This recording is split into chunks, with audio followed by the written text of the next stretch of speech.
Hello viewers, আজ আমি আপনাদের জন্য পারফেক্ট ক্রাউন ড্রামার 9 এবং 10 এপিসোডের গল্প নিয়ে এসেছি।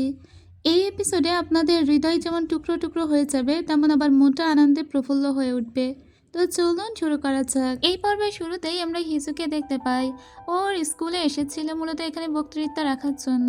কিছুক্ষণ পরেই বিভিন্ন জায়গা থেকে রিপোর্টাররা এসে ওকে ঘিরে ধরে আর সবাই একটাই কোশ্চেন করতে থাকে, প্রিন্সের সাথে আপনার বিয়েটা কি তাহলে সত্যিই মিথ্যা?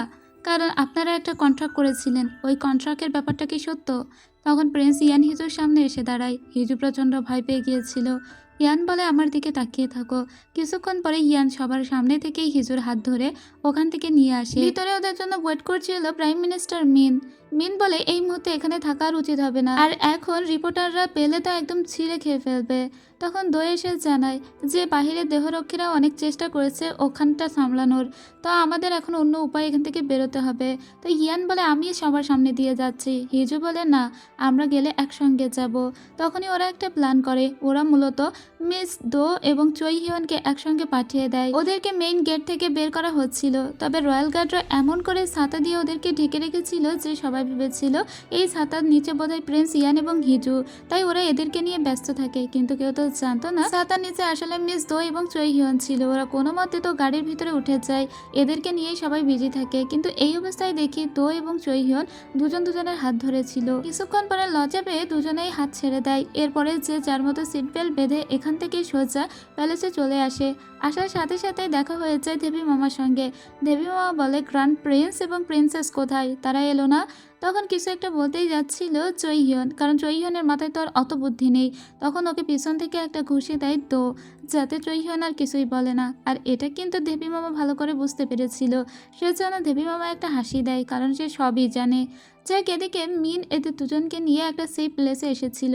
এটা সরকারি কটেজ। এখানে আসার পরে মিন প্রথমে একজনকে বলে, নিশ্চিত করো যেন সংবাদ মাধ্যমের সাথে কেউ কথা না বলে, যাতে আন্দাজ বা অনুমানের উপর ভিত্তি করে কোনো খবর না ছড়ায়। কিন্তু তখন একটা সংবাদ মাধ্যম চলছিল যেখানে বলা হচ্ছিল বিয়ের চুক্তি ফাঁসের ফলে তৈরি হওয়া ক্রমবর্ধমান বিরূপ পরিস্থিতির মাঝে এই বিতর্ক এখন আর ব্যক্তিগত জীবনের কেলেঙ্কারির মধ্যে সীমাবদ্ধ নেই, বরং আরও ছড়িয়ে পড়েছে। এমনকি এটার রাজতন্ত্রের বিশ্বাসযোগ্যতা নিয়েও প্রশ্ন তুলেছে। গ্র্যান্ড প্রিন্সেস যে বিশেষ খাতির বা সুবিধা পেয়েছেন বলে অভিযোগ উঠেছে। এমনকি ঝু গুয়ান জেং অগ্নিকাণ্ডের তদন্ত স্থগিত করে দেওয়া, এই বিষয়গুলো এখন মূল বিতর্কের মূল কেন্দ্রবিন্দু হয়ে দাঁড়িয়েছে। এসব শোনার ফলে কেমন একটা হতে লাগে হিজুর। ও যেন চারটা দিক একদম অন্ধকার হয়ে আসছিল। তখনই ইয়ানোকে জিজ্ঞেস করে, তুমি ঠিক আছো তো? হিজু হুট করে একটু যেন হুঁশ ফিরে পায়।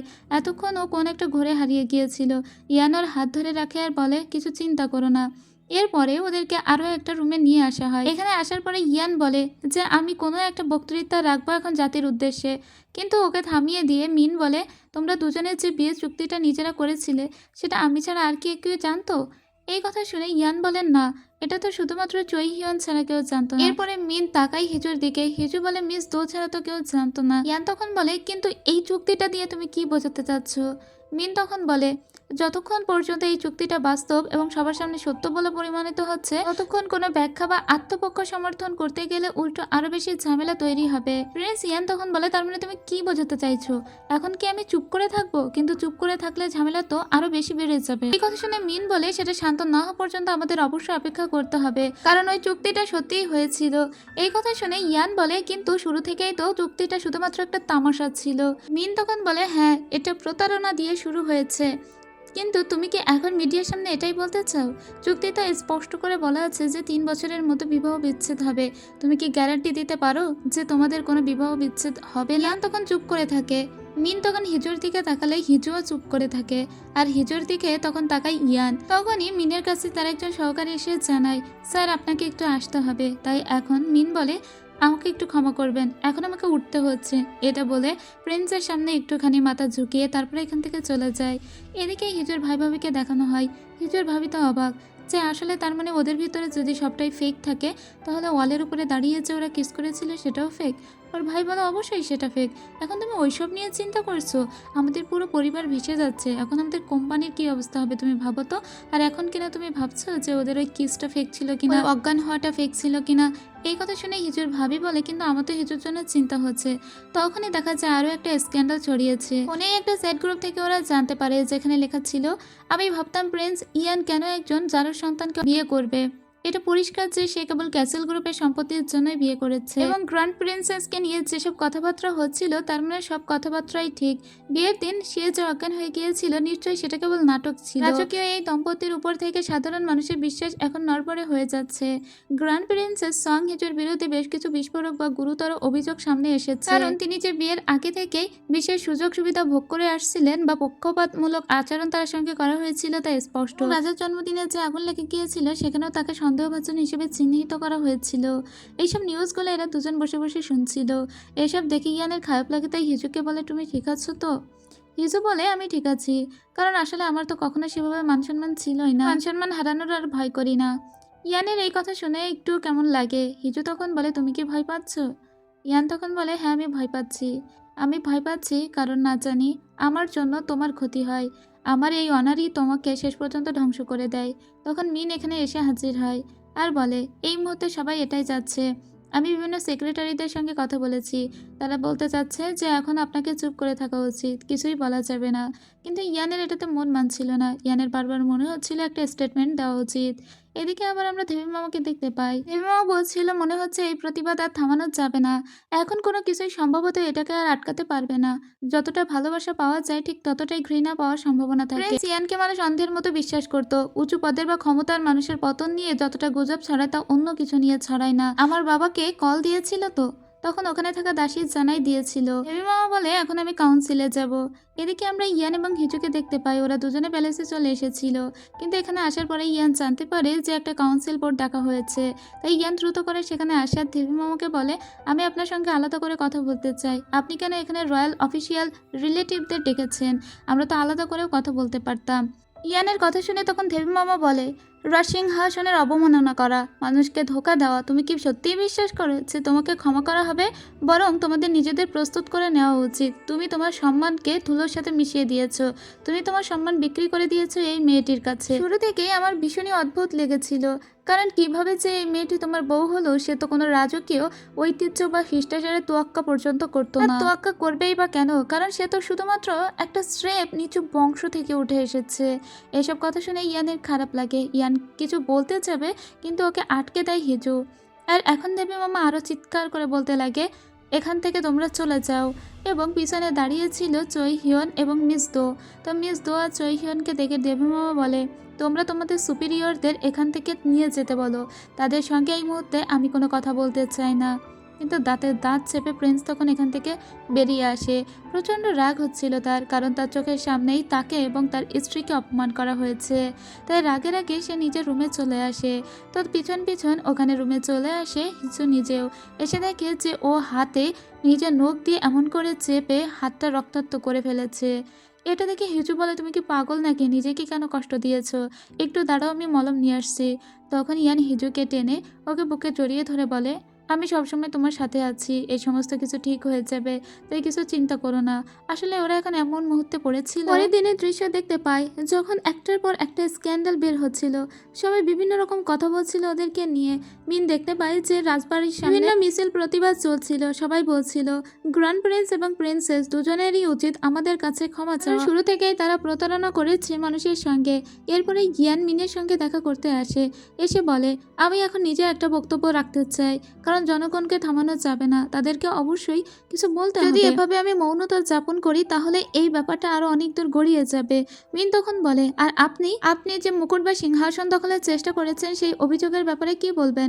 আপনি কি এটাও অস্বীকার করবেন? মিনের কথা শুনে অনেকটা চুপ হয়ে যায় ইয়ান। কিছুক্ষণ পরে ইয়ান বলে, আর আমি যদি মুকুট বা সিংহাসন দখলের চেষ্টা করেও থাকি তাহলে তুমি কিভাবে আমার উপর রেসপন্স করবে? এই কথা শুনে আবার কিছুক্ষণ মিন চুপ থাকে। চুপ থেকে বলে, আমাদের এমন কোনো রাজার প্রয়োজন নেই যার প্রতি জনগণের সমর্থন নেই। আমি ঠিক এভাবেই রেসপন্স করতাম। এটা শুনে ইয়ান খুব ভালোভাবেই বুঝে যায় যে মিন ভিতরে ভিতরে একা আসলে এক প্রকার কোণঠাসা করে রাখার চেষ্টা করছে। আর ঠিক এখান থেকে ঘটনা একটা ফ্ল্যাশব্যাকে চলে যায়। ঘটনা চলে যায় 5 দিন পূর্বে, অর্থাৎ ওদের বিয়ের মাত্র 1-2 দিন পরের ঘটনা। প্রাইম মিনিস্টার মিন যখন ওই কেসটা নিয়ে ইনভেস্টিগেট করছিল যে হিজু কেন অজ্ঞান হয়ে গেল, তার কাছে একটা প্রেসক্রিপশন এসেছিল যেখানে স্পষ্টতই বোঝা যাচ্ছে যে কেউ একটা এই বিষটা দিয়েছিল। তখন এরুম নামে সেই মহিলাটিকে ডাকা হয়, যে আবার দেবী মামার হয়ে কাজ করত। এই মহিলাটির ভাই প্রচণ্ড অসুস্থ, আর এই মেয়েটির বাড়ির অবস্থাও খুব খারাপ। সে খুবই গরিব ফ্যামিলি থেকে বিলং করে। এখন সে এখানে একটা স্টেটমেন্ট দেয়, তার কথাগুলো রেকর্ড করা হয়, যেখানে সে বলেছিল যে একজন তাকে এই কাজটা করতে বলেছিল, সেটা হলো লর্ড ইনপিয়ং।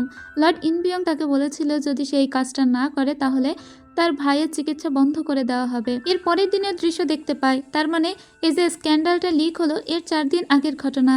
প্রাইম মিনিস্টার মিন সোজা পৌঁছে যায় দেবী মামার কাছে, গিয়ে সেই সব রিপোর্ট দেখায় দেবী মামাকে আর বলে, আপনার বাবা লর্ড ইনপিয়ং, আপনারা নিশ্চয়ই জানেন লর্ড ইনপিয়ং আসলে দেবী মামার বাবা হয়। সে কি করেছে আপনি জানেন? এরুম নামের একটা মেয়েকে দিয়ে সে বিষ মিশিয়ে দিয়েছিল যাতে ইয়ান মারা যায়। কিন্তু এটা কত বড় রাষ্ট্রদ্রোহী কাজ তা আপনার কোনো আন্দাজ আছে? দেবী মামা তখন মিনকে বলে, তুমি কি বলতে চাচ্ছ যে ইয়ানকে মারার পিছনে আমার হাত আছে? মানে আমি তাকে মারার জন্য প্ল্যান করেছিলাম? এটা কখনোই সম্ভব না। দেবী মামার সঙ্গে দেখা করবে বলে ইয়ান তখন দেবী মামা দরজার সামনে এসে দাঁড়িয়েছিল। ইয়ান কিন্তু জানে না যে ভিতরে মিন আছে। দেবী মামা তখন মিনের দিকে তাকালে মিন বলে, না, প্রিন্স ইয়ান এখনো পর্যন্ত কোনো কিছুই জানে না।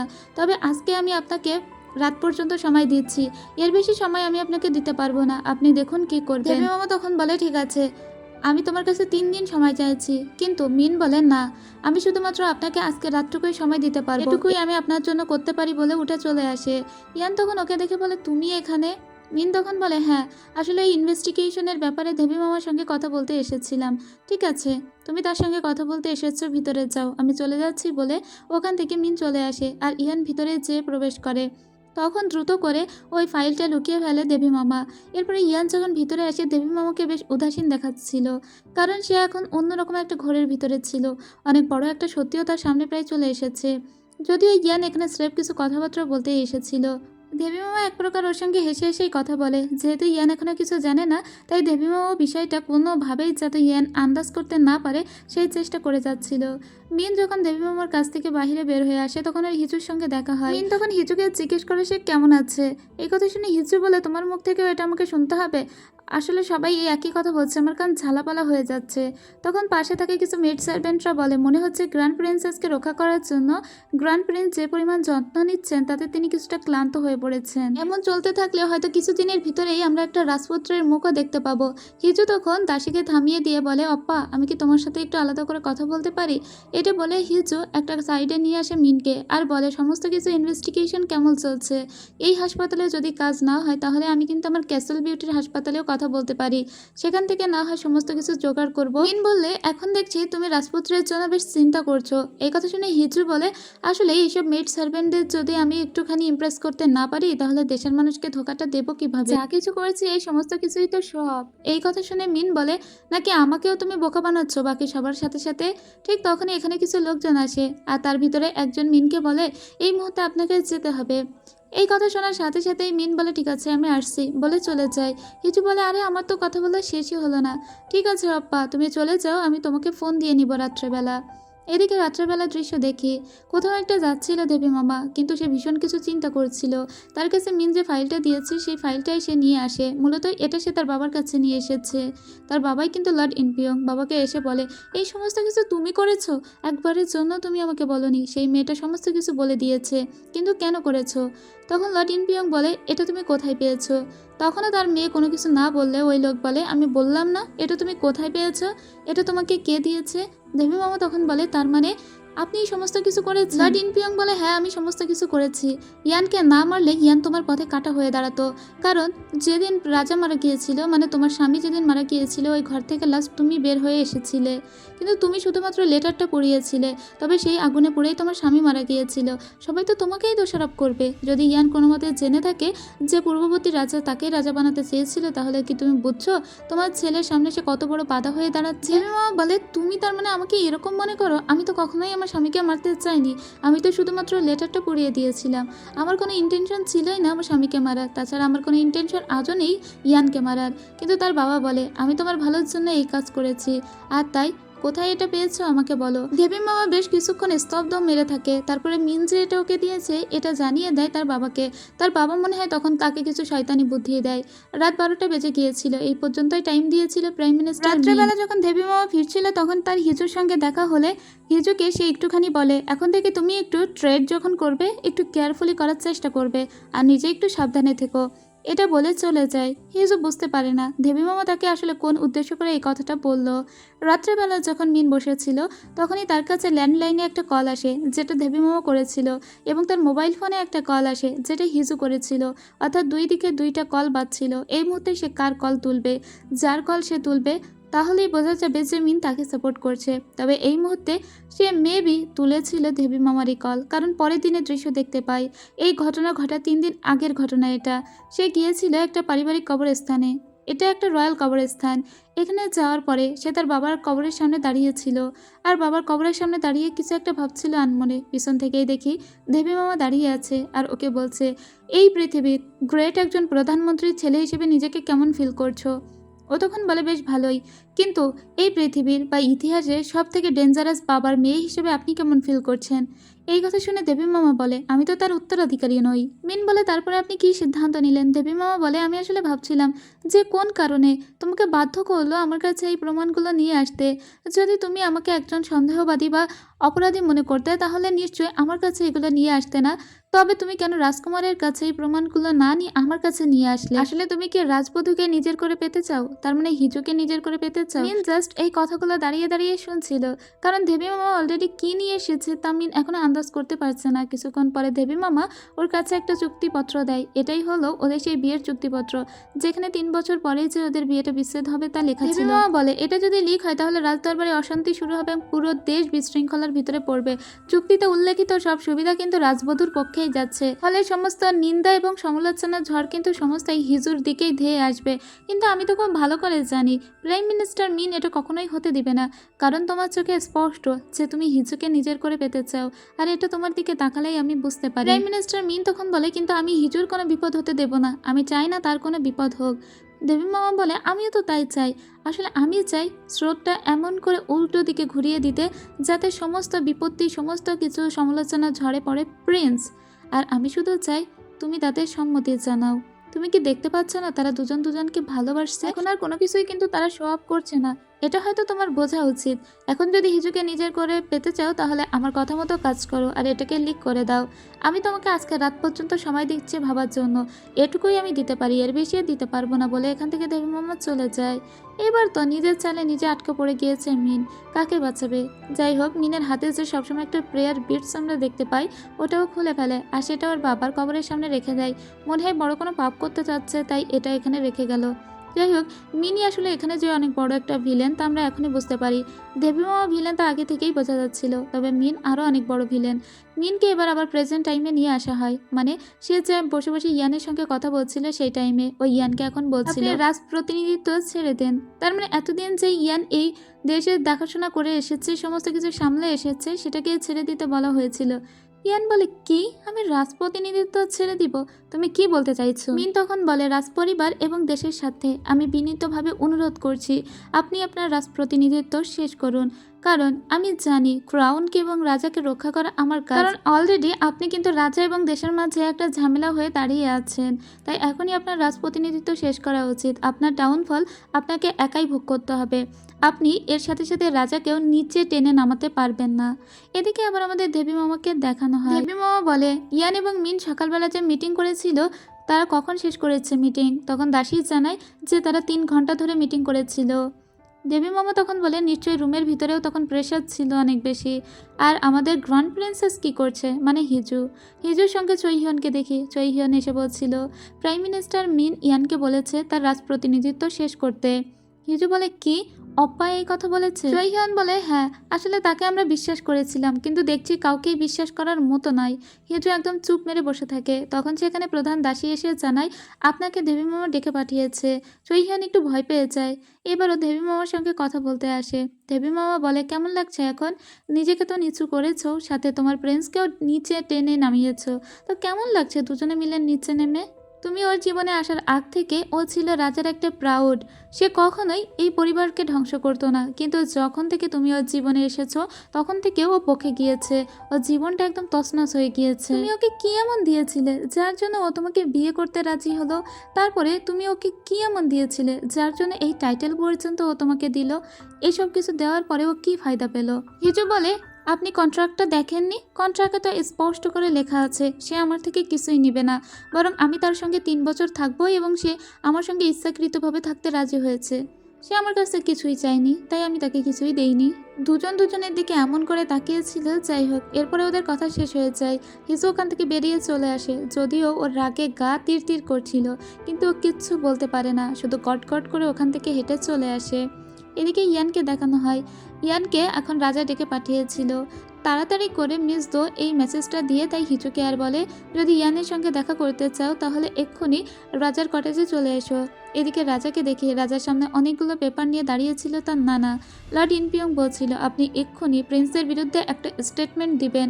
আপনি কি দেখছেন না সে কি করে বেড়াচ্ছে, তাকে নিয়ে মানুষ কত কথা বলছে। তখন বলে কিন্তু আঙ্কেলের কোনো দোষ নেই, কিন্তু তার নানা ভাই বলে আঙ্কেলের দোষ আছে, আপনার বাবার মৃত্যুর কারণে সেই দায়ী। ওখানে যে আগুন ধরে গিয়েছিল, তখন কাঁদতে কাঁদতে রাজা বললেন না, সেদিন আঙ্কেল কোনো কিছুই করেনি। তাও লর্ড ইনপিয়ং জোরে চিৎকার করে বলতে থাকে এক্ষুনি স্টেটমেন্টটা দিন। আর তখনই এখানে ইয়ান এসে হাজির হয়ে যায়। ইয়ান এটা দেখতে পেয়েছে বিধায় ইয়ান লর্ড ইনপিয়ং এর গলা এমন করে টিপে ধরে আর বলে সাহস কি করে হয় তোর রাজাকে এত জোরে জোরে বকাঝকা করার, রাজাকে থ্রেট দেওয়া। ইয়ানের একদম অন্যরকম একটা রূপ আমরা দেখতে পাই, যে রূপে ইয়ানকে কখনোই দেখা যায়নি। ইয়ান একজন দাসীকে ডেকে পাঠায় আর বলে এক্ষুনি এখান থেকে রাজাকে নিয়ে চলে যাও। তো রাজাকে নিয়ে ওরা চলে যায়। এদিকে হিজুও দৌড়ে এই রুমের দিকেই আসে। হিজু এসে দেখে যে ইয়ান গলা টিপে ধরে দাঁড়িয়ে আছে এবং লর্ড ইনপিয়ং এর অবস্থাও খারাপ।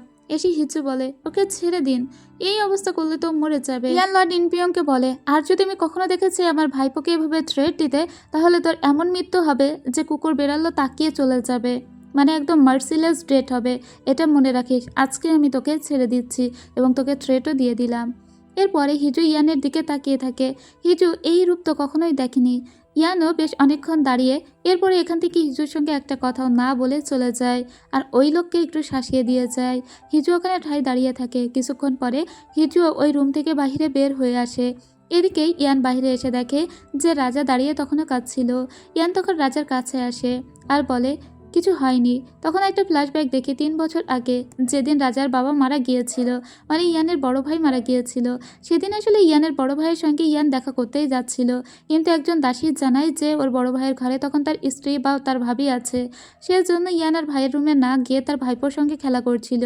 তার ভাইপো আসলে ইয়ানকে প্রচণ্ড ভালোবাসতো, কিন্তু যখন ওরা এই রুমে বসে খেলা করছিল পাশের রুম থেকে ওরা ওদের দুজনের কথা শুনে ফেলেছিল, যেখানে ইয়ানের ভাবি তার ভাইকে বলছিল যে তুমি যদি না চাও এই রয়্যাল প্রতিনিধিত্ব তাহলে তুমি মরে যাও, কিন্তু তারপরেও ইয়ানের হাতে এই সমস্ত রাজদরবার তুলে দিবে না। এই কথাগুলো ইয়ান সেদিন স্পষ্টভাবে শুনেছিল আর ওদের এই ঝগড়া দেখে কান্নাকাটি শুরু করে দিয়েছিল এই পিচ্চি রাজা। ইয়ান তখন ওর ভাইপোকে থামানোর চেষ্টা করে। আসলে যেদিন রাজা মারা গিয়েছিল সেদিন ওদের দুজনের ভিতরে সমস্ত কথা ইয়ান শুনেছিল।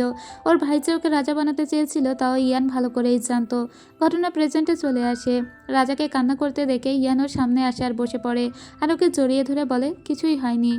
রাজা তাও অনেক কান্নাকাটি করতে লাগে। ইয়ান বলে এখন থেকে যদি কখনো তুমি ভয় পাও তাহলে সবার আগে আমার কাছে চলে আসবে, সে তুমি যেখানেই থাকো না কেন আর আমি যেখানেই থাকি না কেন, বাকি অন্য কারো কাছে না, তুমি আমার কাছে চলে আসবে। এই শুনে ওর ভাইপো তখন হেসে দেয় আর বলে ঠিক আছে। এবার ওর মুখে একটু হাসি ফুটেছে। দূর থেকে হিজু এই সবগুলো দেখে পিছু পিছু চলে আসে। এবার হিজু এসে বলে কি মনে হচ্ছে যে তুমি আমার সঙ্গে কোনো অপরাধ করেছো? ইয়ান তখন হিজুকে বলে আই এম রিয়েলি সরি, আসলে ওরকম একটা ব্যবহার করার জন্য বা তোমার সামনে ওরকম ব্যবহার করার জন্য দুঃখিত। হিজু তখন বলে আমি তো খুব খুশি হয়েছি, এটা খুবই স্যাটিসফাইং ছিল।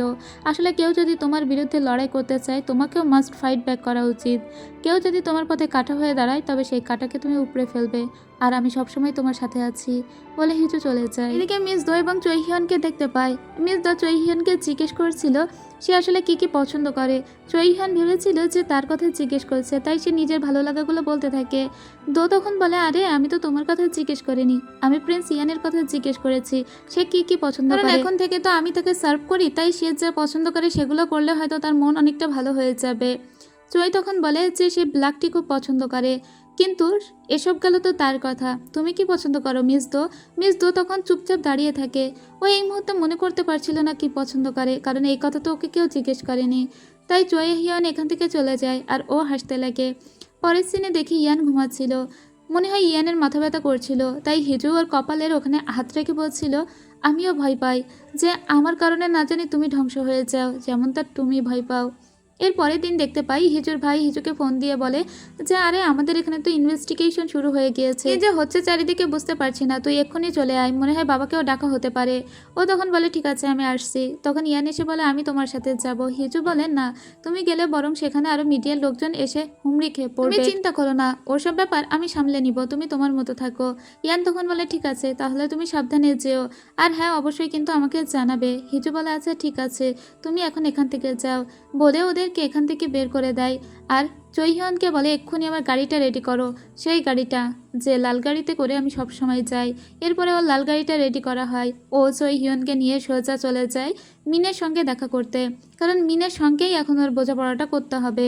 মিন চুপচাপ দাঁড়িয়েছিল। হিজু এসে বলে আমাকে বলো এখন আমি কি করব, আমি কিচ্ছু বুঝতে পারছি না, রাজ দরবার এবং আমার পরিবার আমার কোম্পানি সমস্ত কিছু ধ্বংস হয়ে যাচ্ছে, কিন্তু আমার মাথায় কিছু কাজ করছে না যে এই মুহূর্তে আমার কি করা উচিত। তুমি আমাকে বলে দাও যে আমি এখন কি করব। মিন তখন বলে তুমি কেন এত চিন্তা করছো, তুমি না বলেছিলে সমস্ত কিছু শো আপ করছো, তাহলে কি সেই সমস্ত কিছু মিথ্যা? হিজু তখন বলে আমার মনে হয় না এখন আর কোনো কিছু শো আপের কাতারে আছে, এখন মনে হচ্ছে আমি সত্যিই তার জন্য চিন্তা করছি। মিন বলে তুমি কি তাকে পছন্দ করো? হিজু তখন অনেকক্ষণ চুপ করে থাকে, আর তারপরে বলে হ্যাঁ আমি তাকে পছন্দ করি, অনেক অনেক বেশি ভালোবাসি। মিনের এবারে একটু মন খারাপ হয়ে যায়। হিজু আর কোনো কথা না বলে ওখান থেকে বাইরে বের হয়ে আসে। এরপরে হিজু চৈহিয়নকে বলে আমার গাড়ি রেডি করো, আমি এক্ষুনি আমার বাবার সঙ্গে দেখা করতে যাব। বলেও সোজা ও নিজের বাড়িতে চলে আসে আর হাঁটু গেড়ে বসে পড়ে এন্ট্রান্সের সামনেই। সবাই তো অবাক, কারণ এই অবস্থায় কেউ কখনো দেখেনি হিজুকে। হিজু সবসময় নিজের স্ট্যাটাস বজায় করে এসেছে। ওর ভাই ভাই বলে তুমি কি করছো, ওকে সবাই উঠতে বলে, কিন্তু হিজু বলে বাবা আমি জানি আমি তোমাদের সঙ্গে প্রতারণা করেছি, আমি তোমার কোম্পানি এবং আমাদের বাড়ি সবার সঙ্গে প্রতারণা করেছি, আমার জন্য আজকে সমস্ত কিছু ধ্বংস হয়ে যাচ্ছে, তুমি আমাকে হেল্প করো শেষ একবারের মতো, আমি আর কখনো কিচ্ছু চাইবো না, আমি শুধু চাই এই অবস্থা থেকে মুক্তি পেতে, কিভাবে কি করবো আমি কিচ্ছু বুঝতে পারছি না। ওর বাবা তখন বলে আবার কিনা তুমি নিজেকে একজন বিজনেস ওম্যান দাবি করো। আসলে ওর বাবা ওকে যতই অনাদর অবহেলা করুক না কেন নিজের মেয়েকে ছোট হতে কখনোই দেখতে পারে না, কিন্তু আজকে যখন হিজু হেল্পলেস বাবার সামনে এসে এভাবে বসেছে ওর বাবা তো অবশ্যই খারাপ লাগে। ওর বাবা তখন বলে তুমি আসলে কি বলতে চাও, তুমি কাকে বাঁচাতে চাও, নিজেকে নাকি প্রিন্স ইয়ানকে?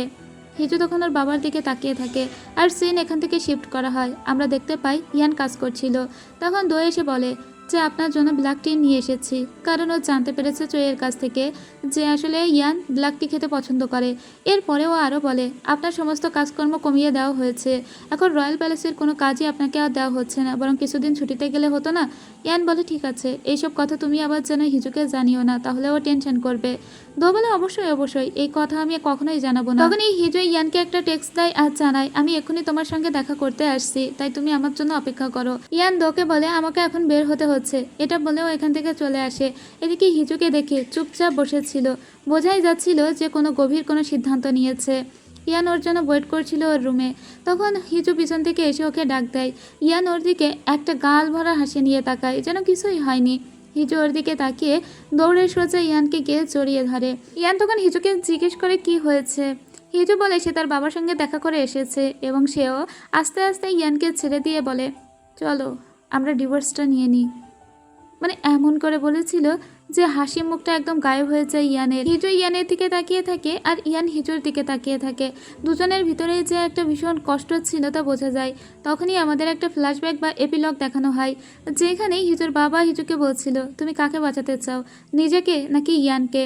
হিজু তখন বলেছিল আমি ওকে বাঁচাতে চাই, ইয়ানকে, আমার নিজেকে তো আমি নিজে সেভ করে নিব। বাবা বলেছিল তাহলে তুমি ইয়ানকে ডিভোর্স দিয়ে দাও। এই কথা শুনে ও কাঁদতে কাঁদতে বলে ডিভোর্স? ওর বাবা তখন বলে কারণ ইয়ানের একমাত্র উইক পয়েন্ট হচ্ছে হিজু, তো হিজু যদি ইয়ানকে ডিভোর্স দিয়ে দেয় তো আলটিমেটলি হিজুকে যে টার্গেট করা হয়েছে এই টার্গেট থেকে সবাই সরে দাঁড়াবে। হিজু জিজ্ঞেস করে আর তুমি যে বলেছিলে আমি যদি নিজেকে বাঁচাতে চাই তখন তুমি আমাকে কিভাবে হেল্প করতে? ওর বাবা তখন বলে তখন আমি একই কথা বলতাম যে ইয়ানকে ডিভোর্স দিয়ে দাও, কারণ এটাই এখন সবথেকে ভালো সমাধান, এর থেকে ভালো সমাধান আর হয় না। তুমি যদি ওর জীবনের সাথে ঝুলে থাকো তাহলে আমাদের পরিবারটাও নষ্ট হবে আর ওই পরিবারটাও। এরপরে হিজু সোজা চলে আসে ইয়ানের সঙ্গে দেখা করতে। ইয়ানের কাছে গিয়ে ও প্রথমে ইয়ানকে জড়িয়ে ধরে, যেটা আমরা গত পর্বেই দেখেছিলাম। তো এই হিজুর সঙ্গে হাসতে হাসতে ইয়ান কথা বলে, কিন্তু হিজু তখন বলে চলো আমরা ডিভোর্স নিই। এই কথা শুনে ইয়ান স্তব্ধ হয়ে যায়, যদিও হিজু নিজের মনে পাথর চাপা দিয়ে এই কথা বলছিল। ইয়ান বলে কি হয়েছে, হঠাৎ এই কথা কেন বলছো? তোমার বাবা কিছু বলেছে?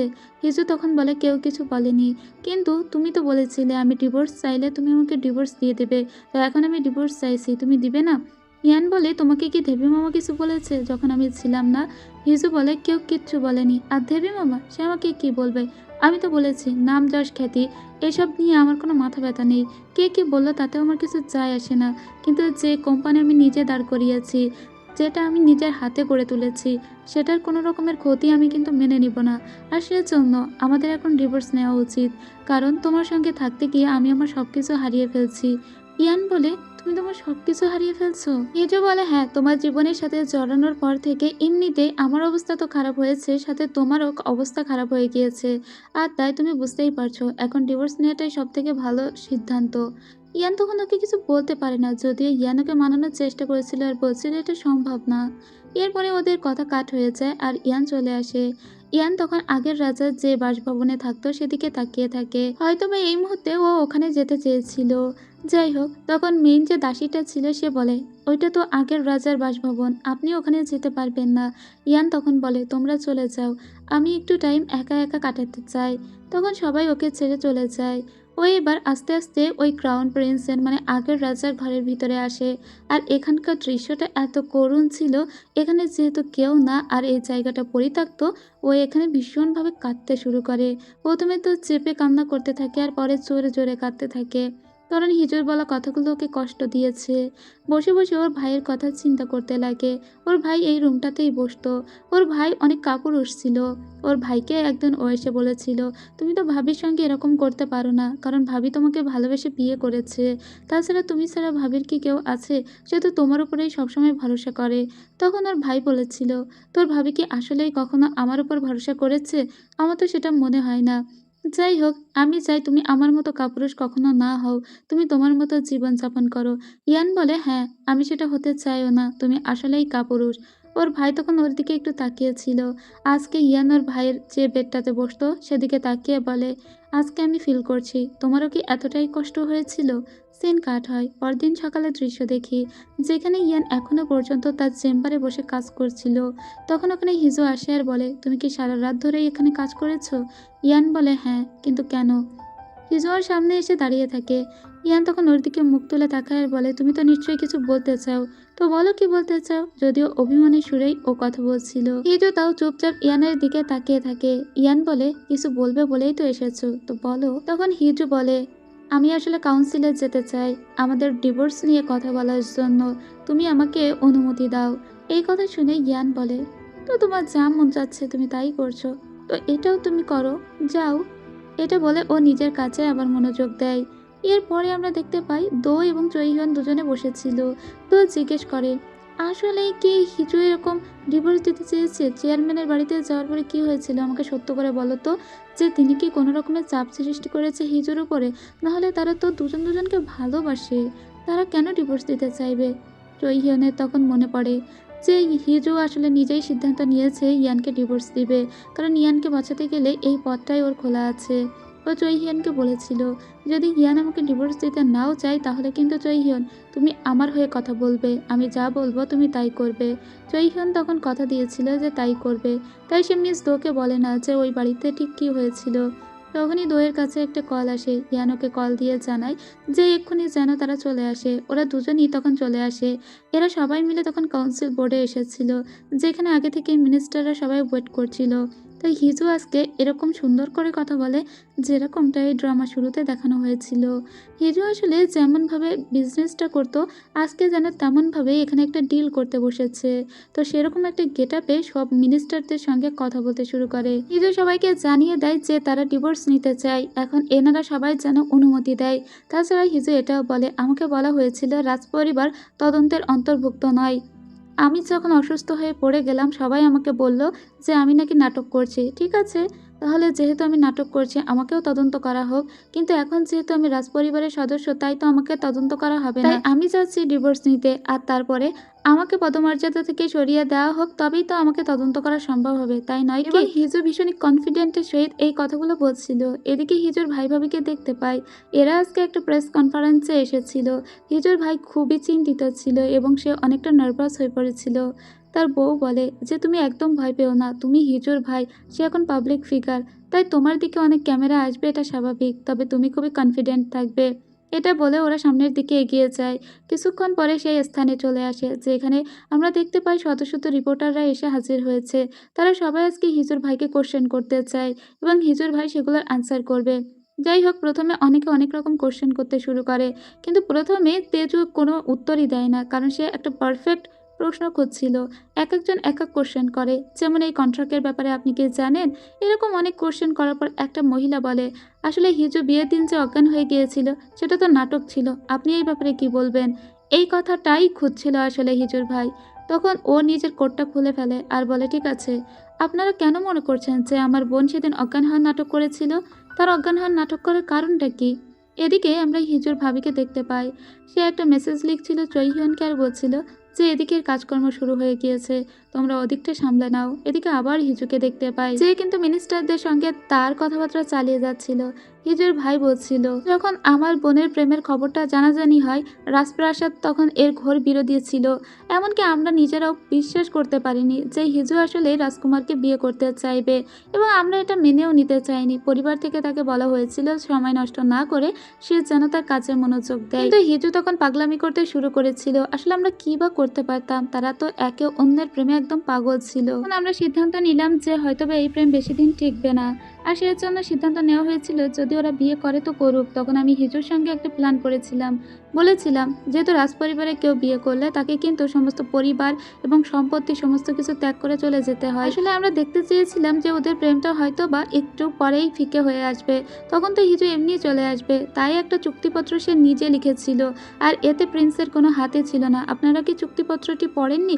সেখানে তো স্পষ্ট লেখা আছে যে সমস্ত সুবিধাই ভোগ করছে হিজু, তাহলে এতে প্রিন্স কিভাবে জড়িত থাকতে পারে? আর ওই চুক্তিপত্রের কাজটা আসলে আমিই করেছিলাম, সেজন্য তো অফিসিয়াল কোনো লয়ারের স্বাক্ষর ওখানে দেখবেন না, ওটা শুধুমাত্র একটা খসড়া ছিল। এবং হিজু সত্যি সত্যি ইয়ানকে অনেক বেশি ভালোবেসে ফেলেছিল, তারা একে অপরকে পাগলের মতো ভালোবেসেছে।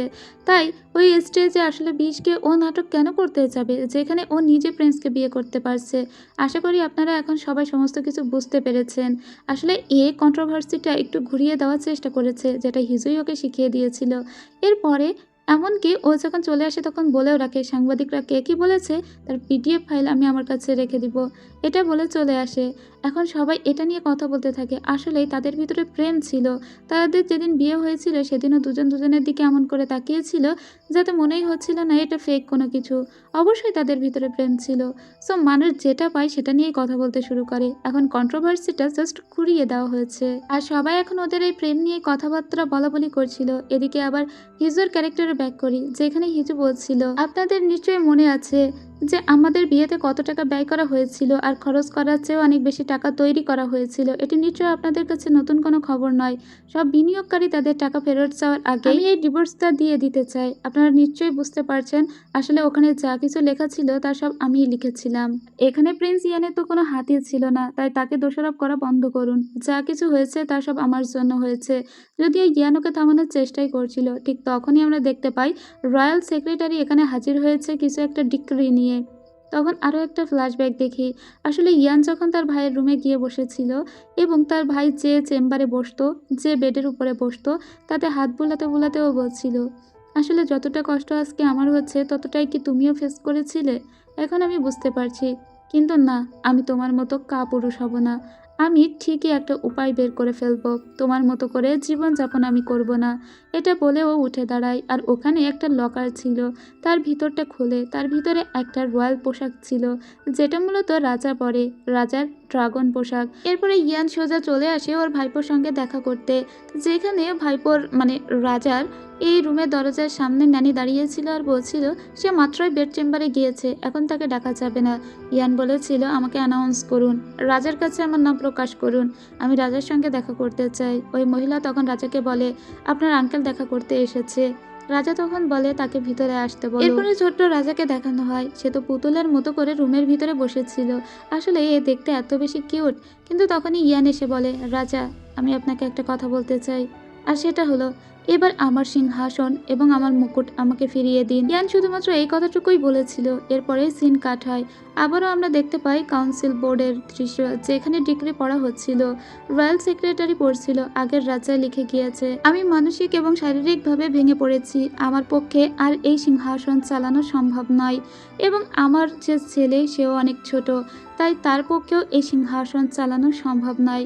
কিন্তু আসলে সৃষ্টিকর্তা কোনো না কোনো উপায় রেখেই যান, সেজন্যই তো এই সমস্ত রাজ্য এবং সমস্ত কিছু আমি লিখে দিয়ে যাচ্ছি আমার ভাই ইয়ানের উপর। ইয়ান একজন ডিভোটেড পারসন এবং সে দেশপ্রেমিক, তাই সে অনেক ভালোভাবেই এটাকে কাজে লাগাবে।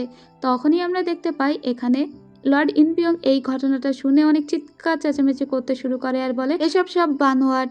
আর তখনই ইয়ান ওকে থামিয়ে দিয়ে বলে, লর্ড ইনপিয়ং, আপনার কি মনে হয় যে রাজার ডিগ্রিকে অসমর্থন করার মতো উদ্ধত্ত আপনার আছে? লর্ড ইনপিয়ং তখন আর কোনো কথা বলতে পারে না। এরপরে ওখান থেকে ইয়ান চলে আসে, হিজু ওকে আটকায়। ওই হিজুর দিকে তাকালে হিজু ওর হাতটা ছেড়ে দেয়। ইয়ান ওকে বলে, কি হয়েছে? তোমার না আমার সঙ্গে থাকতে গেলে সমস্ত কিছু লস হয়ে যাচ্ছিল? তুমি তোমার অংশটা এখন ঠিক করে নেওয়ার চেষ্টা করেছিলে, তাহলে আবার কি চাও? হিজু তখন আমতা আমতা করতে লাগলে ইয়ান বলে, তুমি আসলে কি ভেবেছিলে যে আমি আমাদের প্রোটেক্ট করতে পারবো না? সেরকম ক্ষমতা আমাদের হাতে নেই। ঠিক আছে, তুমি আসলে আমাকে বিশ্বাসই করনি। এটা বলে ওখান থেকে ইয়ান চলে আসে আর হিজু ওখানে ঠায় দাঁড়িয়ে থাকে। এদিকে দেবী মামার মুখটা ছিল দেখার মতো। এই অংশটা এত স্যাটিসফাইং ছিল। দেবী মামা একজন এখানকার সেক্রেটারির কাছ থেকে জানতে পারে যে আসলে রাজার সিংহাসন নিয়ে অলরেডি টানাটানি শুরু হয়ে গিয়েছে। দেবী মামা বলে, কোনো রকম অর্নিং ছাড়া এটা কিভাবে হতে পারে? তখন ওখানে দাঁড়িয়ে থাকা মহিলা বলে, কিন্তু ইয়ান বলেছে সে এই রাজ্য চায় না এবং সে না করে দিয়েছে। দেবী মামা বলে, ও তো 3 বার না করে দিবে, কিন্তু তারপরে ঠিকই অ্যাকসেপ্ট করবে। আসলে এটা একটা নিয়ম যে রাজা যদি স্বেচ্ছায় কাউকে সিংহাসন তুলে দিতে চায়, সে 3 বার না করবে এবং তারপরে অ্যাকসেপ্ট করবে। কিন্তু এরকম একটা ঘটনা ঘটলো কিভাবে? আমি তো আশও করতে পারিনি। আর রাজা, সে কোথায়? নিশ্চয়ই রাজা এতে মত দিয়েছে। যাই হোক, এখন সে রাজার সঙ্গে দেখা করতে চায়। এদিকে পিচ্চি রাজাকে দেখতে পায়। সে দরজাটা ব্লক করার জন্য রুমের ভিতরে যত আসবাবপত্র ছিল তার সব দরজার কাছে এনে রাখছিল। আর এসব করতে গিয়ে সে অনেকটা হাঁপিয়ে উঠেছিল। আসলে সে তো আর এত কিছু বোঝে না, সে শুধু জানে তার মা এসে চিল্লাপাল্লা করবে আর সে এটা সহ্য করতে পারবে না, তাই সে মার সঙ্গে দেখা করতে চায় না। আসলে এই রাজা তার বাবার মতোই হয়েছে অনেকটা। তার বাবাও আসলে এই সমস্ত কিছু থেকে দূরে একটা সুন্দর জীবনযাপন করতে চেয়েছিল, যেটা সম্ভব হয়নি। এমনকি ওই রাজা মারা যাওয়ার আগেও দরজাটা ঠিক এমন করেই ব্লক করে রেখেছিল। যাই হোক, এরপরে দেবী মামা এসে বারবার রাজাকে ডাকতে থাকলে রাজার যে ন্যানি ছিল সে জানায়, এখন রাজা আপনার সঙ্গে দেখা করবে না, এবং রাজা বলেই দিয়েছে আপনি যদি আসেন তাহলে আপনাকে যেন ভিতরে ঢুকতে না দেওয়া হয়। এই কথা শুনে দেবী মামা আরও রেগে যায় আর বলে, তোমার অডাসিটি হয় কি করে? ওই মহিলা বলে, রাজার হুকুম ছাড়া আমি কোনো মতে এই দরজা খুলতে পারবো না। তখন দেবী মামা আরও রেগে যায় আর বলে, এই মুহূর্তে এই দরজা ভাঙা হোক। ইভেন রাজা যদি ফায়ারে মরেও যায় তারপরেও এই দরজা এখন ভাঙা হোক। ঠিক তখন এখানে চলে আসে প্রাইম মিনিস্টার এসে বলে, শুধু শুধু রাজাকে বিরক্ত করে লাভ নেই, আমি আপনার সঙ্গে কিছু কথা বলতে চাই, আপনার কোয়ার্টারে চলুন। এরপরে ওরা দেবী মামার কোয়ার্টারে আসে। দেবী মামা বলে, তুমি কি জানতে না এই সমস্ত কিছু ঘটে গিয়েছে? ইয়ান ভিতরে ভিতরে এসব করছে। প্রাইম মিনিস্টার তখন বলে, এই সমস্ত কিছু আমার এখতিয়ারের বাইরে ছিল আর আমি কিছুই জানি না, আর এই ব্যাপারটা আপনিই সামলাবেন। সে এই মুহূর্তে না করেছে ঠিকই, কিন্তু 3 বার না করার পরে ঠিকই সে অ্যাকসেপ্ট করবে। এতে দেবী মামা বলে, তো তুমি কিছু করছো না কেন? প্রাইম মিনিস্টার বলে, এটা আপনার দায়িত্ব, কারণ এই সিংহাসন সামলানোর দায়িত্ব আপনার। আপনিই চান সিংহাসনকে বাঁচিয়ে রাখতে, তাই আপনি আপনারটা বাঁচিয়ে রাখুন, আর আমার যেটা দরকার সেটা আমি বাঁচাবো। এই শুনে দেবী মামা বলে, তুমি আমাকে কি থ্রেট দিচ্ছ? বলে, হ্যাঁ। এরপরে আমরা দেখতে পাই চুপচাপ বসেছিল হিজু। হিজুর মনটা ভীষণই খারাপ, কারণ ইয়ানের কথা বারবার মনে পড়ছে। ইয়ান ওকে বলেছে, তুমি তার মানে কখনো আমাকে বিশ্বাস কিংবা ভরসা করনি। আসলে ওই ইয়ানকে বিশ্বাস করে উঠতে পারেনি, আর সেজন্যই তো নিজে এত বড় একটা দায়িত্ব নিয়েছিল। তখনই এখানে মিস দো চলে আসলে। ও বলে, ইয়ান কোথায়? মিস দো বলে, সে তো প্রাসাদ ছেড়ে চলে গিয়েছে, আসলে সে এই রাতটা বাইরে কাটাতে চায়। হিজু বলে, কিন্তু এত রাত হয়েছে আর সে এত রাতে কোথায় গেছে? আসলে হিজুর ভয় হচ্ছিল ওকে নিয়ে। মিস দো তখন বলে, আসলে সে একটু বাহিরে গেছে। এবার হিজু ওকে বারবার কল দিতে থাকে। তখন ইয়ান ড্রাইভ করছিল, কিন্তু হিজু বারবার কল দেওয়ার পরেও ইয়ান কোনোভাবেই হিজুর কলটা তোলে না। ওর অনেক অভিমান হয়েছে হিজুর প্রতি। হিজু বলে, আমি এক্ষুনি যাবো ওকে খুঁজতে। মিস দো তখন বলে, এই অবস্থায় আপনার বাইরে বের হওয়া ঠিক হবে না, আপনি এখানেই থাকুন, আমি আর চৈ হিয়ন গিয়ে কোনো মতে খুঁজে আনছি তাকে। আর হ্যাঁ, আপনি কোনো কিছুই চিন্তা করবেন না। প্রিন্স আসলে মনে একটু আঘাত পেয়েছে, এর বেশি কিছু নয়, তাই ঠিক হয়ে যাবে। এদিকে প্রিন্সকে দেখতে পায় ও সে জায়গায় গিয়ে দাঁড়িয়েছে যে জায়গায় একদিন ও এবং হিজু দুজনে ডান্স প্র্যাকটিস করেছিল। জায়গাটা মেবি ওর অনেক প্রিয়। আর এখানে বসে হিজুর সঙ্গে কাটানো সময়গুলো মনে করছিল। হিজুর আজকে মনে পড়ে প্রিন্স বলেছিল, যদি কখনো আমি সিংহাসন নিতে চাই তাহলে বাকি সবাই আমার বিরুদ্ধে চলে গেলেও তুমি হয়তো আমাকে বুঝবে। ও বলেছিল ও বুঝবে। তাছাড়া একদিন যেদিন হিজুর খুব মন খারাপ ছিল বাবার সাথে কথা বলে, তখন ওর সঙ্গে ইয়ান দেখা করতে আসে। ওই ইয়ানকে বলেছিল একটু একা থাকতে চাই, কিন্তু ইয়ান এসে ওকে বলেছিল যে আমি তোমাকে পছন্দ করি, তাই বিয়ের পরে বাকি সব কিছু যেমন তুমি অ্যাকসেপ্ট করবে, সাথে সাথে আমার হৃদয়টাকেও অ্যাকসেপ্ট করে নিও। হিজুর এসব কথা মনে পড়ে আজকে ভীষণ কান্না পায়। ও অনেক কাঁদতে লাগে, কারণ ও আসলে কাকে দূরে ঠেলেছে। ও তো একটা হীরাকেই দূরে রেখেছে, যার ভালোবাসা ও বিন্দু পরিমাণ বুঝতে পারে। মিস দো এবং চৈহিয়নকে দেখতে পায়। চৈহিয়ন জিজ্ঞেস করছিল যে এখন কোথায় আছে ইয়ান। মিস দো বলে সে তার বাড়িতে আছে। আসলে মিস দোকে যে কল করেছিল ইয়ান সেখানে প্রথমেই বলে দিয়েছিল আজকে ওর জন্য একটা ডিগ্রি আসবে, আর সেটাও নাকচ করে দিবে। তারপরে ও নিজের রেসিডেন্সে চলে যাবে। হিজুকে এই কথা জানানো হবে না, কারণ হিজুও যদি যায় তাহলে হয়তো সবাই অনেক প্রশ্ন করতে শুরু করবে। জয়হিয়ন বলে এই কথা তোমরা আগেই জানতে, কিন্তু আমাকে বলনি কেন? মিস দো তখন বলে তুমিও তো অন্যরকম একটা প্ল্যান করেছিলে হিজুর সঙ্গে, আমাকে কি বলেছিলে? এরপরে ওরা হান নদীর তীরে এসে বসে। এখানে মিস দো বলে তুমি না জিজ্ঞেস করেছিলে আমি কি পছন্দ করি, তো আমি এই নদীর পাড়ে বসে একসঙ্গে পছন্দের মানুষের সঙ্গে কোক খেতে পছন্দ করি। এতে জয়হিয়ন বেশ ইমপ্রেসড হয়ে যায়, আর বোঝাই যাচ্ছিল ওরা প্রেমে পড়েছে। এদিকে হিজু টেনশনে ঘুমই আসছিল না, তাই রাত্রে হাঁটতে বেরিয়েছিল। হিজু ইয়ানকে একটা মেসেজ পাঠায়, যে এখানে ইয়ানকে লিখেছিল তুমি এখন ঠিক আছো, কোথায় আছো, তুমি কি রাতের বেলা খেয়েছো? মানে ওর ইয়ানকে নিয়ে মারাত্মক চিন্তা হচ্ছিল। পিছন থেকে যে দাসী ছিল সেই মোটা খালাম্মা ওকে বলে আগের দিন আমি আমাদের গ্র্যান্ড প্রিন্সের সঙ্গে এই পথ দিয়েই হাঁটছিলাম। আপনার নিশ্চয় মনে আছে এখানে প্রিন্স এবং আপনি একদিন দেখা করেছিলেন। তারপরে একদিন প্রিন্স এখানে এসেছিল। প্রিন্স এত বেশি খুশি হয়েছিল সেদিন এদিকে তাকিয়ে, তো আমি তখনই বুঝেছিলাম যে আপনারা দুজন দুজনকে কতটা পাগলের মতো ভালোবাসেন। আর এত ভালোবাসেন বলেই তো একে অন্যকে প্রোটেক্ট করার জন্য নিজেদেরকে স্যাক্রিফাইস করতে চেয়েছিলেন। এছাড়া মোটা খালাম্মা এটাও বলে কিছুক্ষণ পরেই কিন্তু এই প্রাসাদের গেট বন্ধ হয়ে যাবে, তাই আপনি এক্ষুনি চলে যান। এই কথা শুনে হিজু বলে আমি এখন যাব যদি কেউ কোনো প্রশ্ন করে?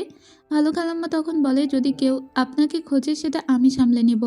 ও তখন ভালো খালাম্মাকে একটা হাঁক দিয়ে এখান থেকে দৌড়ে চলে যায়, কারণ আজকে ইয়ানের সঙ্গে দেখা না করলে দূরত্বটা আরও বেড়ে যাবে। এরপরে ও গাড়িতে এসে বসে ইয়ানকে একটা মেসেজ দেয়, আর সেখানে লেখে আমি অনেক অসুস্থ। ইয়ান তখন ওর টেক্সটগুলো সিন করে। এরপরে হিজু জোরে গাড়ি চালিয়ে সোজা ইয়ানের বাড়িতে চলে আসে। ইয়ান এখন তার প্রাইভেট রেসিডেন্সেই ছিল। ওই ইয়ানের সামনে এসে দাঁড়ালে ইয়ান ওর দিকে তাকিয়ে থাকে। ও ইয়ানকে বলে তুমি ঠিক আছো? ইয়ান তখন হিজুর দিকে তাকিয়ে থাকে। ইয়ান হয়তো ভাবেইনি হিজু এভাবে চলে আসবে। ইয়ান বলে আমি তো বলে দিয়েছিলাম আগামীকালকে চলে যাব, তাহলে কেন আবার তুমি এখানে এসেছো? হিজু তখন বলে আমি তোমাকে পছন্দ করি, অনেক অনেক বেশি পছন্দ করি। এটা বলে ইয়ানকে এসে জড়িয়ে ধরে। ইয়ান এবং হিজু দুজনেই একদম চুপচাপ ছিল। ইয়ান বলে তুমি আমাকে পছন্দ করো, নাকি আসলে তুমি আমাকে ছেড়ে যেতে চাও? আমি তো কনফিউজড হয়ে যাচ্ছি, যে কোনো একটা জিনিসে তুমি স্থির থাকো। হিজু তখন বলে তুমি কনফিউজড হচ্ছ না, তুমি সবসময়ই জানো যে আমি তোমাকে পছন্দ করি, আর তোমাকে প্রোটেক্ট করার জন্যই আমি এই ডিভোর্সের কথা বলেছিলাম, বিধায় তুমি আমার উপর রেগে আছো। বলে ইয়ানকে একটা কিস করে, আর ওর দিকে তাকিয়ে বলে তুমি কি চাও না এটা? মানে একটা কিস করে ওকে জিজ্ঞেস করছে ইয়ান ওটা চাই কি না। ইয়ান তখন বলে হ্যাঁ। এটা বলে ইয়ান ওকে পাল্টা একটা কিস করে। এরপরে ওদের দুজনের ভিতরে সম্পর্কটা আবার একদম ঠিক হয়ে যায়। আসলে ঝগড়া যত বেশি বড় হয়, ঝগড়া শেষে মানুষের মিলনটাও তত ভালোভাবেই ঘটে বোধ হয়। যাই হোক, এরপরে হিচুকে দেখতে পাই। হিচুর পরদিন সকালবেলা ঘুম ভাঙার পরেও ইয়ানকে দেখতে না পেয়ে তো একটু চিন্তিত হয়ে যায়। ইয়ান তখন ওর কাছে এসে বসে আর বলে তুমি এখানেই থাকো, আর আমি প্যালেসে যাচ্ছি, কারণ আজকে আমার কাছে দ্বিতীয়বার আবার একটা এডিক্ট আসবে, এবং আজকেও আমি সেটাকে নাকচ করে দিব। হিজু বলে আমি আসলে কিছু বুঝতে পারছি না। ইয়ান বলে কোনো রাষ্ট্র থেকে যদি কোনো রাজা তার ক্ষমতা অন্য কারো কাছে হস্তান্তর করতে চায় তাহলে 3বার ডিক্রি পাঠানো হয়, তবে আমি সম্মানের খাতিরে 3বারই না করে দিব, কিন্তু তারপরে আমি অ্যাকসেপ্ট করব। হিজু বলে, কিন্তু তুমি তো চেয়েছিলে সবসময় রাজাকে প্রোটেক্ট করতে, রাজসিংহাসন তো তুমি কখনো চাওনি। ইয়ান তখন বলে, আসলেই তো, আমি আমার ভাইপোকেই প্রোটেক্ট করতে চাই, কোনো রাজাকে প্রোটেক্ট করতে না। তখন একটা ফ্ল্যাশব্যাক দেখি, যেদিন ইয়ান ওর ভাইপোর সঙ্গে খেলছিল, সেদিন ওর ভাইপো খুব ভয় পেয়ে গিয়েছিল, কারণ ওর মা বলছিল ওর বাবাকে যে তুমি মরে যাও, কিন্তু তারপরেও ইয়ানের হাতে সিংহাসন দিবে না। ইয়ান ওখান থেকে চলে এসেছিল নিজের রুমে। ভালো খালাম্মা তখন অনেক বড় একটা বক্স নিয়ে এসেছিল, যেটা রাজাই ওর জন্য পাঠিয়েছে। তার ভিতরে ওই ড্রাগন পোশাকটা ছিল, যেটা রাজার পোশাক, আর সেই পোড়া চিঠির অংশটাও বোধহয় এর ভিতরেই ছিল। এখন ইয়ান এটা দেখে বলে, আমার ভাই খুব ভালো করেই জানতো যে আমি রাজসিংহাসন পাওয়ার জন্য কতটা ডেসপারেট, কিন্তু সে এমন সময়ে আমাকে এটা দিল যেন মনে হচ্ছে সে কিছু ঝামেলা আমার ঘাড়ে ছেড়ে দিল। অলরেডি অনেক দেরি হয়ে গিয়েছে। তখনই এখানে চৈহিয়ন আসে আর বলে, বাহিরে অনেক বড় কিছু একটা ঘটে গিয়েছে, আপনাকে যেতে হবে। ইয়ান তখন দৌড়ে এসে দেখে যে তার ভাই যে রুমে থাকতো সেখানে আগুন লেগে গিয়েছে আর তার ভাই মারা গিয়েছে। ইয়ান তখন বলেছিল, আসলে আমার ভাই দেরি করেনি, দেরিটা আসলে সেদিন আমিই করেছিলাম, আর সেজন্য আমার ভাইয়ের লাস্ট উইশ, সে চেয়েছিল তার ছেলেকে আগলে রাখতে, সেটা আমি পূরণ করব।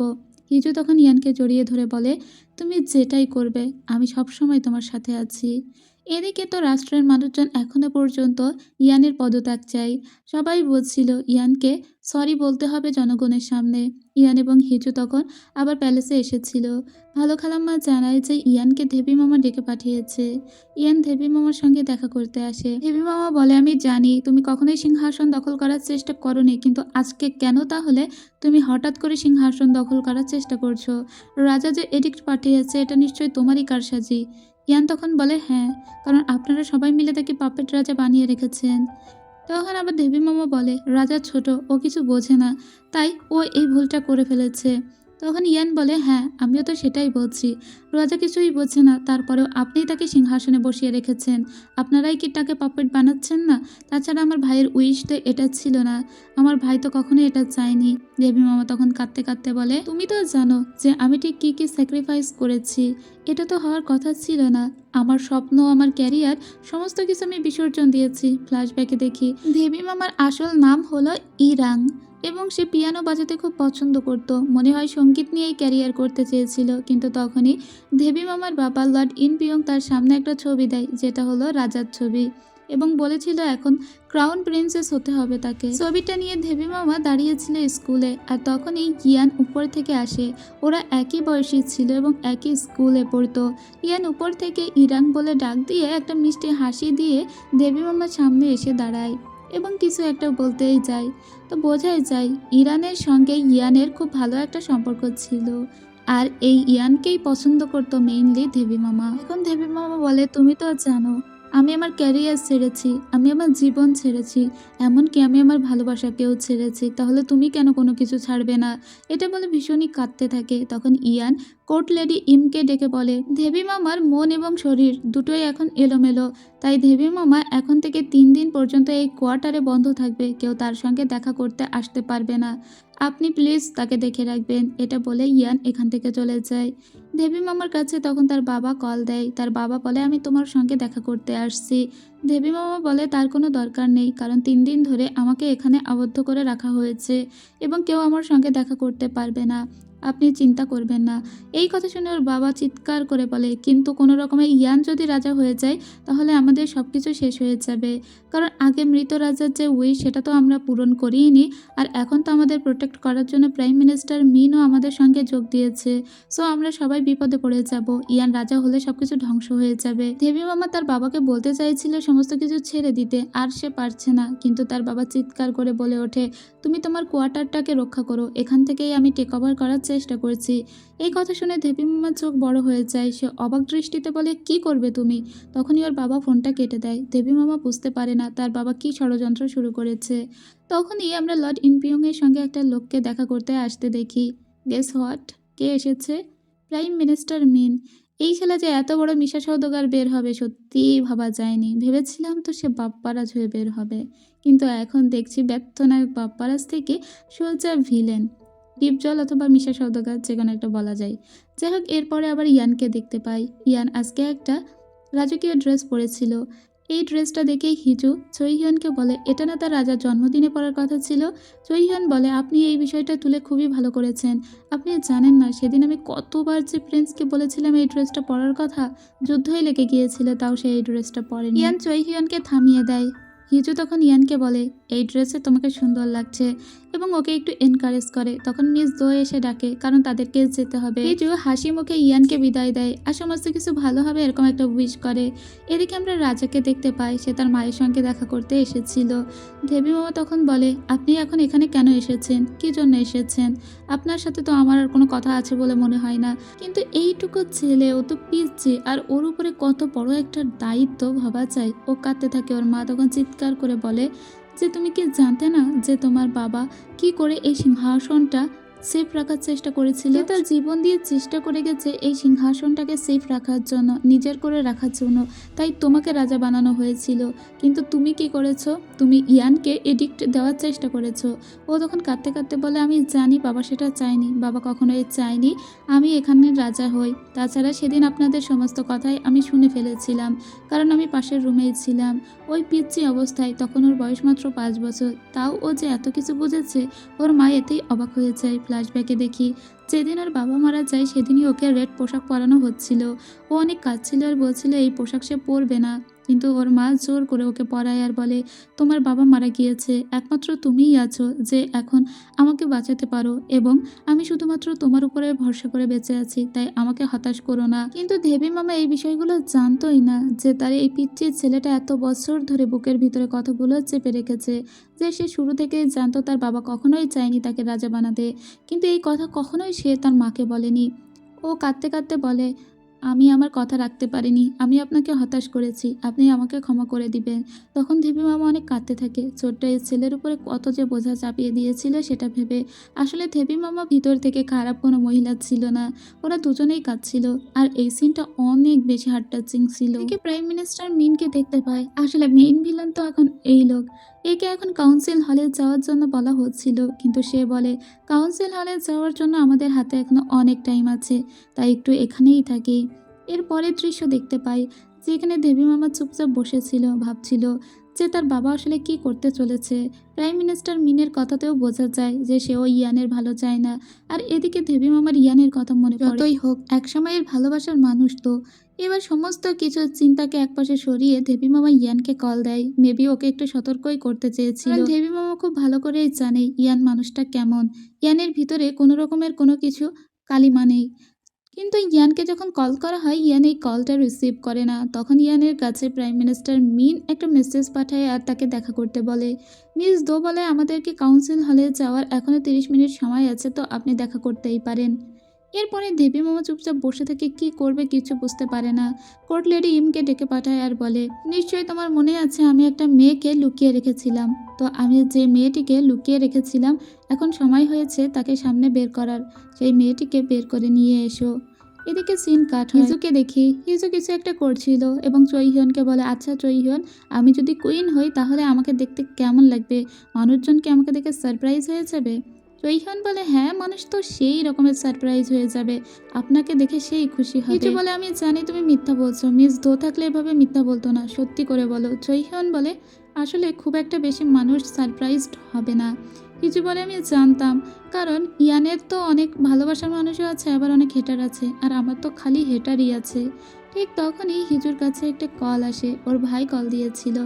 ও কলটা রিসিভ করলে ওর ভাই জানায়, তুই বলেছিলিস আমাকে কল দিবি, তো আমি কি আজীবন ওয়েট করবো? না পেরে আমিই তোকে কল দিলাম। ও তখন জিজ্ঞেস করে ওদিকের অবস্থা কী, আর অডিট টডিট করতে আসছে কিনা। ওর ভাই তখন বলে, না, অডিট টডিট আর করবে কিনা সে কিছু জানে না। ওর ভাইকে বলে, ঠিক আছে আমি বাড়িতে আসছি। ও যখন গুছিয়ে বের হচ্ছিল তখনই ও সমস্ত লর্ডদের দেখতে পায়, যারা কাউন্সিল বোর্ডে যাওয়ার জন্য আসছিল। ওদের সাথে দেখা হয়ে যায়, সবাই ওকে কুর্নিশ করে চলে যায়। ওর কেমন একটা মনের ভিতরে ফিল হতে লাগে যে আজকে কিছু একটা ঘটতে যাচ্ছে। তখনই ওরা একটা বিস্ফোরকের সাউন্ড শুনতে পায়, যেটা কাউন্সিল হল থেকেই দেখা যাচ্ছিল, মানে কাউন্সিল হলে আগুন লেগে গিয়েছে। কিন্তু ওখানেই তো এখন ইয়ানের থাকার কথা, সেজন্য হিজু দ্রুত করে দৌড়ে কাউন্সিল হলের সামনে চলে আসে। ও মিস দোকে চোখের সামনে দেখতে পায়। মিস দো অনেকটা প্যানিক খেয়ে গিয়েছিল। ও মিস দোকে বলে, কি হয়েছে, ইয়ান কোথায়, ইয়ান এখন কোথায়? মিস দো তখন বলে, প্রিন্স ওই কাউন্সিল হলের ভিতরে। কাউন্সিল হলে আগুন লেগে গিয়েছে। একদম স্তব্ধ হয়ে যায় তখন হিজু। ও কী করবে কিচ্ছু ভাবতে পারছিল না। আর এর সাথে সাথেই এই পার্টের গল্প শেষ হয়ে যায়। তো নেক্সট পার্টে আমরা দেখতে পাবো যে ইয়ান আসলেই কাউন্সিল হলের ভিতরে অজ্ঞান অবস্থায় পড়েছিল। আর ওই কাউন্সিল হলের ভিতরে তখন হিজু চলে আসবে। এবার ইয়ানকে হাসপাতালে ভর্তি করা হলে ও অনেকটা কোমায় পড়ে যাবে। আর এটা নিয়ে সবাই আবার রাজনীতি শুরু করবে। প্রাইম মিনিস্টার মিন তো প্রথম রাজনীতিটাই শুরু করবে। যেহেতু এখন ইয়ান কোমায় আছে, কিন্তু সবাইকে চমকে দিয়ে ইয়ান আবার ফিরেও আসবে। যাই হোক, এরকম কিছু একটাই হবে।